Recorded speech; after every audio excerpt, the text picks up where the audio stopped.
Alam po ba ninyo na kailangan palang kuhanan ng permiso sa gobyerno bago makagamit ng two-way radio? Dahil hindi alam ang patakaran o sadyang nilalabag ang batas. Ilang motorista, lalo na ang mga driver ng public utility vehicles, ang nahuli sa operasyon ng National Telecommunications Commission at Land Transportation Office. Sa bahaging ito ng Quezon Avenue, pinaghuhuli ng mga otoridad ang mga public utility vehicle na gumagamit ng radio communication na walang permiso sa NTC.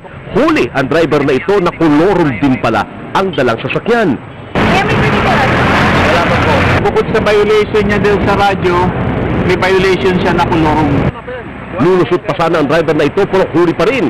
Hindi ko na po talagang siya mong sinasaksak total po nakalagay lang. Nakalagay. Mula po sa gabi ginagawa po pala po sa hindi ko po sa talaga. Siyempre na-monitor niya na madam eh. Pero may nagsasaw.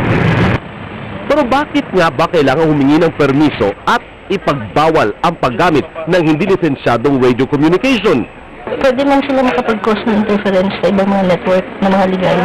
Since ng illegal operator po sila, yung frequency nila is unauthorized, pwede po mag-interfere yun sa ibang mga radio operators. Dapat gumawa sa amin ng permit para mag-operate sa two-way radio. Papailan namin sila ng administrative. Kaya sa bayang LTO at NTC, dahil karamihan sa mga nahuhuling PUV, bukod sa illegal ang radyo, wala ring prangkisa ang sasakyan. Pag nahuli yung isang driver, tapos nagmamanyo pa ng kolorum, wala siyang lisensya, that is subject for impoundment.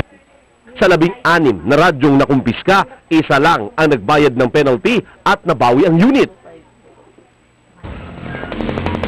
Bukod po sa pagiging illegal, nakaka-apekto rin po sa maayos na signal ng cellphone, yung walang habas na pagkakabit ng mga radyo at radio repeaters. Ano po?